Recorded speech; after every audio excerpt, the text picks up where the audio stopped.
Il y a quand même un problème, Gênes. Oui? Tu l'as vraiment vu, là-bas? La tête de la vache. Bah oui. Et celle de l'homme. Et celle de la pâquerette. Bah oui.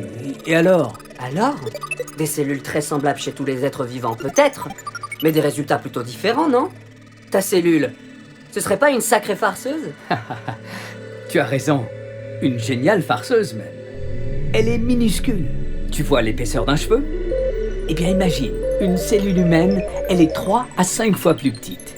Et pourtant ici, dans cette zone qui s'appelle le noyau, sont contenues toutes les recettes de fabrication et de fonctionnement de tout l'individu. Tu veux dire que dans le noyau de n'importe quelle minuscule cellule de la vache ou de la pâquerette, on peut retrouver ces plans de fabrication complets? Dans le noyau de chacune de ces cellules.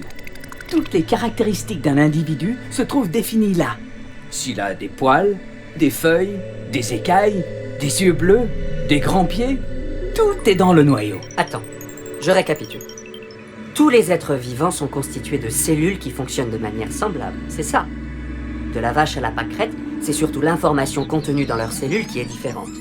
Mais, excuse-moi, des millions d'informations dans un espace aussi ridicule, j'arrive pas à y croire. Eh bien, ces millions d'informations, elles sont écrites à l'aide de substances chimiques minuscules qui se répètent et se combinent dans un ordre très précis en formant de longues chaînes. Mais une cellule de peau et une cellule de sang, elles contiennent donc chez l'homme, par exemple, la même information. Toutes les recettes pour faire un homme. Or, leur boulot va être totalement différent.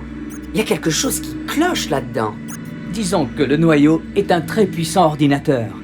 Des milliards de données sur le disque dur. Mais chaque cellule s'est activée suivant les besoins, celles seulement qui lui sont utiles. Génial! Mais encore un peu mystérieux. Patience, Dick. Le mystère va s'éclaircir, car ces données sont écrites dans une langue dont les scientifiques ont compris la grammaire.